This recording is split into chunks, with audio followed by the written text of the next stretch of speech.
Okay, I'm here with Professor Daneil Timmer, who is an Old Testament professor at the Puritan Reform Seminary in Michigan, and he's agreed to come on and talk to me today a little bit about the Book of Jonah. Especially, we'll focus a little bit more on the end of the Book of Jonah. So, Professor Timmer, I wanted to ask you a first sort of a fun question. What are some of your earliest memories of interacting with the Book of Jonah? Well, they're not that long ago. What got me interested in Jonah was the fact that it's kind of an odd duck in the Minor Prophets in particular. So it's the only one that's all narrative. He's also, in terms of all the prophets, he's the only one who actually treks off and goes to a foreign nation and does what prophets do. So he was uh, an odd duck, and it was interesting. I wanted to figure out, especially in terms of if you think of mission always comes later. It's kind of a New Testament thing. What he was doing in the Old Testament, running, crossing borders, going to preach it, as it were, to foreign people. So that was what got me started in Jonah. Nice. Now you've written a commentary. It's in the Tyndale commentary series, if I remember correctly, right? That volume, and it's on Jonah. And was there a couple of other books that were in that Uh, volume? Obadiah, Jonah, Micah. Okay, awesome, very good. Okay, well, one of the questions I wanted to ask you, and I think you might have already started to hint at it some in your response there, are what are some common misconceptions that people have about the Book of Jonah? One would probably be that he's generally speaking a role model. I mean, I think our intuitive response is to assume that these biblical characters are always doing what they're supposed to do, which is, as it turns out, not always the case, and it's not only Jonah. Um, but Jonah, people might wonder a little bit why he doesn't follow the Lord's call. He runs in the other direction, but maybe we assume that the rest of the book, he's kind of like his prayer in chapter 2, for Mhm. example, sounds really good. Echoes the Psalms and things like that. So we might be inclined to think that apart from going the wrong direction initially, that he repents, let's say after the prayer in chapter 2, and goes to Nineveh was well intended, but the book only lets us get so far with that misconception, which is to say, it challenges us to, as the Bible itself challenges us to say, look, in this case, this prophet is not doing what he's supposed to do.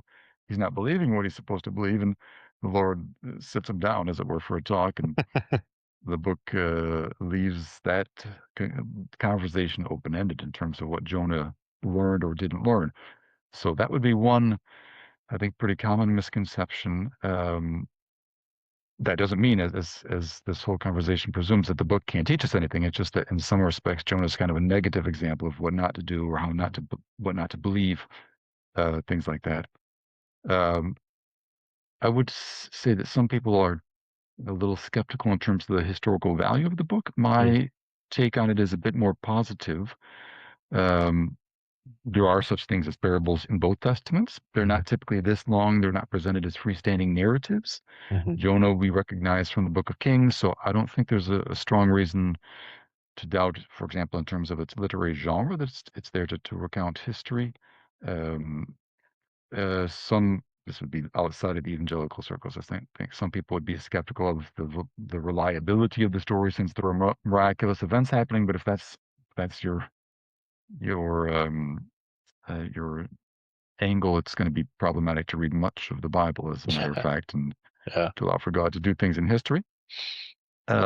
And there are odd things. There are some exceptional situations, kind of like part of Jonah's ministry, that some Assyrian sources record for us. So something that seems to portend a divine judgment, a famine, or Mm, an eclipse. And there are some records in which Assyrians react in similar ways, call for fasts, call for repentance, renewed fidelity to their gods. So the general scheme of the story, the events which it includes, which are unusual and mhm. sometimes quite so, nonetheless do fit in a worldview that's the ancient Near East in terms of fasts and expecting divine judgments, and in terms of the biblical context in the canon, stories in which supernatural things happen. You can't get very far in the canon without Yeah. stumbling across those. Yeah, I always, when people talk to me about the historicity, especially of Jonah, really with a lot of things in the Old Testament, there seems to be though obviously within scholarship, there's an increasing number of questions about the historicity of things in the New Testament, but it seems to me that most of the big questions come with the Old Testament text. it always surprises me, if you start from a confessional position, that you have a commitment to the Christian faith. Your belief, the core belief that you really can't negotiate around is that Jesus rose from the dead. And so I always say, right there, if that's the core belief around which I build my faith, then the idea that someone could be swallowed by a fish and survive that, I'm like, that in and of itself does not indicate to me that it's not history. Like that can't be a disqualifying factor.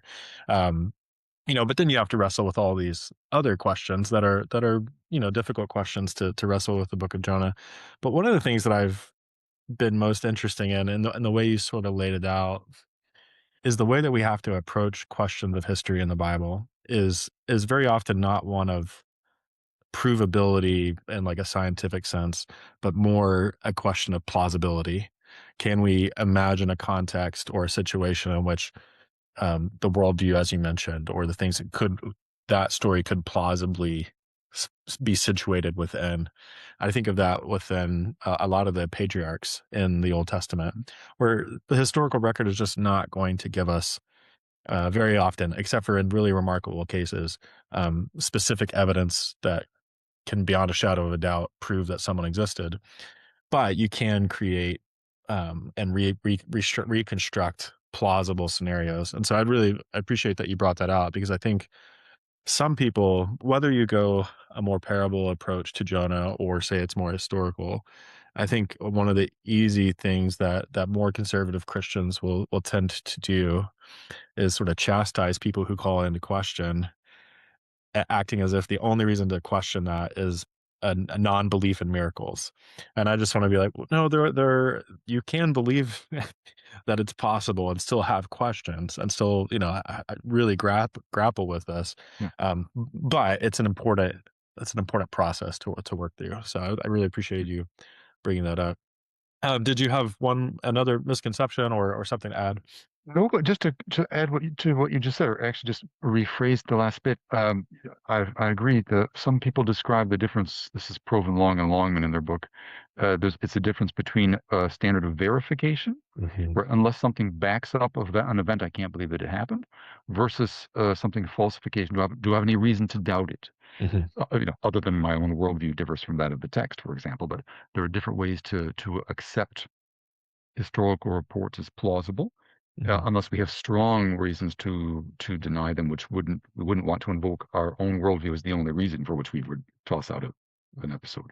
Yeah, and that's so important. I think one of the things that over the previous few years, I've really come to recognize something that just through reading and education you come to see is just how much the Enlightenment really impacts the way that we think. It's a very different worldview, and so we can imagine that disconnect between the worldviews is proof positive or proof negative, however you want to say, and that's really critical that we evaluate our own perspective. And I think it was C.S. Lewis that talks about the myth of progress in a different context, but the idea that our worldview is now, the definitive proof of what we can judge to be historical or not is dangerous ground. Though obviously there's great advancements that we have made, but worth being cautious as we move forward for sure. Okay, so another question I would ask about the Book of Jonah is, who should we be thinking of is the earliest audience of the Book of Jonah? Obviously, as Christians, we read it in the canon, and we want to do that. But it's also helpful to think through, who's this book written to, or with in mind. Yeah. Well, the, unlike the epistles, we don't get the addressees in Mhm. Jonah, so we kind of have to approach it inductively. So if it's written in Hebrew, um, if and there need to be really tight chronology from, let's assume, the prophet Jonah, who's in probably the ninth century, and the events that happened, the writing of the book rather. Um, it could be, I'd say, in terms of the language, the Hebrew that's used is kind of classical Hebrew, so it's pre-exilic, but that's a 200-year span more or less. So Mhm. from Jonah on down to almost exile. For me, the only question that would be directly affected by that would be whether Jonah could have been written to his northern audience, assuming he comes from the north, as well as the south, which went into exile later. Or if the book is a little later, the north may already be in exile, and he's Mhm. there writing primarily for a southern audience. Uh, either way, so yeah, either way, because book is a certain message. Either he thinks people everywhere, the 12 tribes or the remaining two tribes, Mhm, um, some of them at least seem to have a problem thinking accurately about their status, their position vis-a-vis the other nations. That's mhm, what I would say is common, regardless of the 8th, 7th mhm, century Northern Kingdom and Southern, or just the Southern. Um, he's writing clearly to an Israelite audience that has certain takes certain things for granted, has a certain understanding of its place in the world and its place vis-a-vis other nations. So slightly more precise answer to the question would be he's writing to people with that kind of predilection, that kind of prejudice, if you will, in one or both of the Israelite territories, northern and southern kingdoms. yeah, that's a really good way of putting it, 'cause I often think of, Second Kings 17, which is this, laundry list of the problems that Israel has committed that have led to their destruction at the hands of Assyria. And tucked in there are a couple of verses that says, "Hey, Judah, you're doing the same thing." You know? And then obviously we could go to different sections in the prophetic literature where it's talking about the sins of the northern kingdom, and then it just says, "And the southern kingdom did the worst." So there's some sense in what you're saying, since we can't narrow down as precisely as we can with the New Testament, that even if we hear this as to the 12 tribes or to the 10 tribes in the north, by its adoption into the canon, at some point we are also hearing it as Judah, because we know in some sense, canonically speaking and historically, the northern kingdom is illustrative of the path that the southern kingdom is on. And the prophets use that repeatedly as a warning. So I think that's a helpful way to think about that, to see that these two are, um, even if we could parse them out, I'm not sure that we necessarily have to in order to understand the message. The only other thought that comes to mind on that point would be both either separately or both together would be aware of what you said Assyria. It's like Okay. the meter goes up. They're all going to respond, I think it's fair to say, negatively. They Yeah. may have more or less indirect or direct contact with Assyria, geographically and so on. But there would, I think, again, across the two kingdoms, be a certain distrust at a minimum, Mhm. if not just downright disgust or fear when you mentioned of this massive military behemoth to the northwest. So that would be another commonality between the two audiences. Yeah. But yes, it does. We Yeah. don't. We're not stuck with the kind of South Galatians, North Galatians problem that you get in the New Testament. This is just Jonah to Israelites, wherever they may be, Yeah. for the reasons that the book makes clear. Yeah. I was talking to somebody recently too about, um, it's so easy to chastise Jonah for his feelings towards the Ninevites, but that's a very sort of naive, understanding of what the Ninevites represented. And Mhm. and it's also, you know, I being in the West and me growing up my whole life in America, we don't get, existential threats from like a bigger empire than our nation. And so, but you talk to people from other countries who have experienced that, and the way that they perceive, discrepancies between power discrepancies, um, is really important. And so Jonah is not operating from a worldview or where his people can withstand the onslaught of Assyria, Mm. unless God intervenes. And so his feelings toward them are totally warranted. Yeah, yeah, and especially if you remember the theological angle, I mean, it's not just that they're bigger than us, they pose dangers. It's that we are Yahweh's people, and this nation is, clearly fully committed to other gods, whom Yahweh says are not really gods, but yet they're bigger than us. So it is a challenging context for them religiously and theologically at the same time, not just politically. It's all kind of wrapped together. Yeah, yeah, and it calls into question the power of your God, Mm. and so that's a really interesting point. So the next question would be, by the end of the book, how should we think about Jonah? Like, has he come around? Has he turned a corner, or has he not, or is he more of an open question?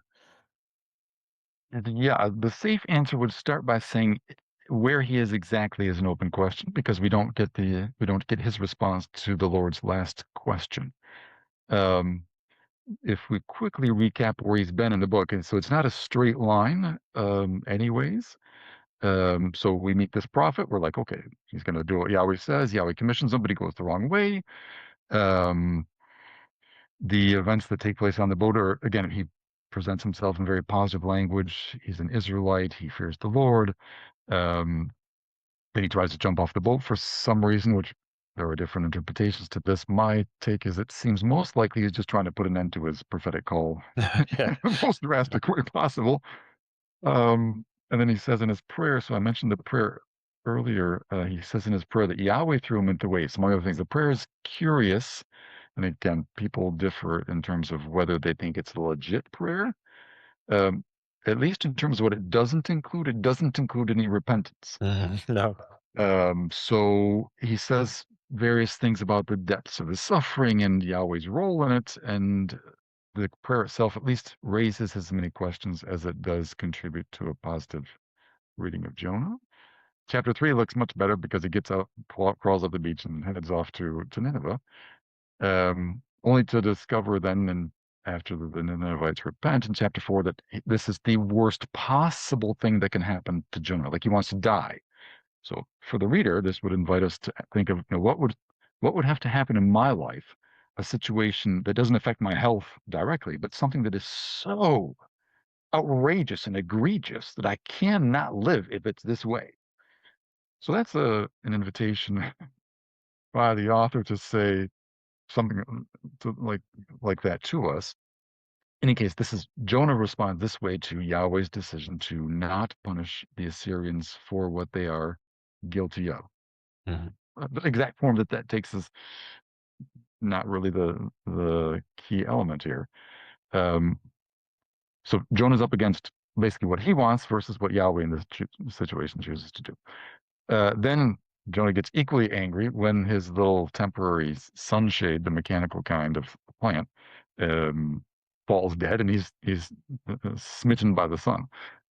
So we're getting more insights, vague though they may be, into Jonah's character in terms of this kind of person really feels that strongly about that, and then Yahweh gets to the core of the issue in chapter 4, which is where he leaves him, that is to say, Yahweh's insists that he is, well, first of all, I should say Yahweh's very gentle. He doesn't like make it rain or double the temperature where Jonah is to, punish him for his idiotic comments. He just asks him questions. It's really quite pastoral, Mhm. especially when you realize how far Jonah is off because he says, look, I was afraid of this. So now we know finally in chapter 4 why he fled.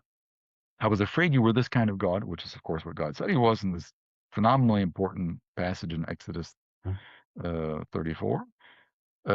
I was afraid you're the kind of God that you said you were, which again, theologically is quite a mystery. But Yahweh asks some questions and said, look, does it make sense for you to be this angry? Jonah gives a resounding yes. And Yahweh explains a little more, shouldn't I have compassion and mercy on these people, their animals, and so on? So the book leaves the reader wondering what Jonah is going to respond, how he's going to respond to what he's going to say. And then if we're reading this not simply as an entertaining narrative, but as one that puts us in alongside Jonah, asking ourselves, what would I do? Like you were saying, if I were in a place now where I thought there was some egregious injustice, whether it's a nation threatening mine or say a government persecuting my church, how would I respond if God didn't bring justice in the short term in that situation? Um, so that's the one of the major questions I think that the book leaves us with, and Jonah is also left with the same question: is he going to revise his answer? Mm. Yes, I've got the right to be as angry enough to die right now, or is he going to learn from this very gentle divine pedagogy that Yahweh is offering him there?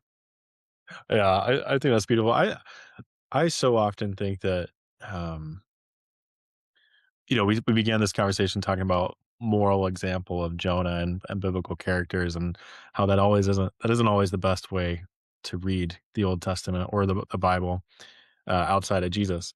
Um, I often think that many of the characters are more like a question to the reader. You know, well, what kind of person are you going to be? I actually think this way about the end of Second Kings, where the king is in captivity in Babylon and has his food all the rest of his days, and it's like, is there hope here or not? You know, Mhm. and what's going to happen? So I think so much of the Old Testament, in many ways, is a question to the reader. What How will you respond if you were to put yourself in those shoes? And so the idea that Jonah in the end still has a decision to make, I think Yeah. is a really interesting thing. Which may segue into the last question I wanted to pose to you would be, as Christians reading this from a canonical perspective, how should we hear the book of Jonah? What are some lessons that we should take away? So let me just go on record saying it's a good question because we're assuming by asking it and answering it that this is not some episode that's locked in the past. It's of at best humorous value, though it is humorous. Yeah. But it fits in a much larger canonical framework. It fits in a history of redemption, if you want to use those terms, or what God is doing in this world. And Jonah, despite his non-compliance, is nonetheless a figure in it that sheds light indirectly, I suppose, on what God is doing. Um, the a phrase that I uh, developed thinking of how we should respond to this book. So not just Jonah, because God is the main actor here, and we're really, of course, taking God as the norm. So if God says Jonah's out of line, Jonah's out of line. If God says this is who I am, we should say, okay, that's God is being perfect and gracious and wonderful and all these other things. That's how I want to be. So where do I place myself on that spectrum? Um, in Jonah's case, the phrase I thought of was something like idolatry by theology, or as I'm doing Mm, theology, I'm going to make an idol mm, in my theological work. If I'm mm, a prophet here, you can do it anyway as a believer. It doesn't need to be in some formal role. Um, so part of the um, part of what God is correcting is the presumption, surely on Jonah's part, and whatever portion of the audience that the author had in view, that even the word grace might not always be right. I'm not sure that Jonah was really fully convinced of grace as something that's really unmerited, like you just get it because mhm. God gives it. There's no qualification. Jonah seems to think that it's out of line for God to be gracious to certain kinds of people, but not to everybody. Meaning he'll take the grace that pulls them out of the water and sends them to Nineveh and doesn't zap them on the spot. Um, or like you were saying about the Book of Kings, this grace that just continues all the way even into the exile. Exile is not this Mhm, slammed door. I mean, there's lots of damage and mhm, things to regret, but the Davidic covenant is there as a kind of substratum. There's grace in exile. Um, so grace has come to his audience and to Jonah in various ways, but Jonah the prophet, at least, wants to deny it to others. So mhm, what we're dealing with here is really what's the nature of grace? When Yahweh says he's free to be gracious to anybody, do we really allow him to do that? I think it's mm, hardest to say, but yeah, Jonah seems to have his own standards for suitable recipients of grace and not suitable recipients of grace. He's in the first category. All the Ninevites are in the second category. And when yeah, Yahweh removes that line, he'd rather die. mm, So it does bring into our view, first of all, the question of grace, and to come back to the redemptive historical line, what is the role of Israel in the world? What is it supposed to be doing in mhm, the Old Testament? So you can go with phrases like a nation of priests, which doesn't mean they're all priests working at the tabernacle or the temple. It means the nation as a whole, because it's got its own priestly tribe. The nation is to have some kind of demonstrative, declarative role to the nations. God makes this promise to Abraham back in Genesis mhm, 12. But again, Jonah is the only prophet who actually makes it geographically out of Israel, but his ministry, Yahweh intends his ministry to do good to the Ninevites, and mhm, Jonah just doesn't. So that larger plan comes into view as well. Um, and it's been this whole paradigm around 180 degrees. Jonah had some bad theology, it would appear. I think I can confidently say that, and it messes up his view of God and of it Mm, makes him kind of messed up, and it messes up the way that he sees God at work in the world. mm, The flip side of that, to come to where should this book take us, among other things, is other than in addition to what it teaches us about God very clearly, is that good theology does produce is to produce right behavior, right beliefs, right attitudes towards about grace, for example, mhm, and to come back to the problems to Abraham, the realization that the church today is to do good. God is doing good through the gospel to people indiscriminately because mm, grace is indiscriminate, and it's not ours to dictate that this person doesn't deserve it, whereas I do. mhm, Um, so I would say, secondly, there's a bit of a missional. It's a clear assertion, even in the Old Testament, where this idea is kind of in an embryonic form, that God is really committed to doing good to others outside of Israel, even the really bad others. But again, mhm. this is all relative. What's really bad mean? Yeah. And it's the answer is it ends up being irrelevant in the book of Jonah. And then thirdly, in terms of especially a Christian reading of the book, the supreme manifestation of God's grace is in Jesus Christ, who, as a someone coming to a very undesirable place. So you get John 1, he comes to his own people, he's not received. Mm, Philippians 2, he humbles himself in ways that we as creatures don't fully understand, and which are superlative, um, all out of grace. So it's really a wonderful reminder of the way that the direction that the whole canon is pushing. Um, in that Jonah's mission to a very undesirable population, so to speak, is in some ways an anticipation of Christ's own prophetic and other ministry coming to a world that was not really not looking for them for the most part, and certainly didn't deserve any divine grace, and yet divine grace comes in spades. yeah. One of the things as I've worked through this book that I've been thinking about is it a missionary book? Because there's so many sermons will focus. I've grown up in a Pentecostal tradition that has a big emphasis on missions, and so this is a favorite text to go to, as it is in Mhm. many other traditions as well. But one of the things, as you've mentioned, that I've become more and more convinced of is that it's only a missionary book insofar as God is the missionary, right? mm Like God is the one who mm ensures that the message goes out because Jonah's not particularly interested, except for under threat of well or fish, as it would be. And so I think that's a really important point. And then, of course, Jesus. Um, as the where a better Jonah, Jesus is the mm better Jonah, but he's also God mm incarnate. And so this mm this missionary move of God actually comes to earth. And yeah, that indiscriminate grace is such a powerful message in the book because yeah, when I think, you can read stories of was it a Mennonite school was shot up years ago, and then I think it made the news that the at the at the trial, these people just showed mm remarkable grace and forgiveness mm to the person who was guilty.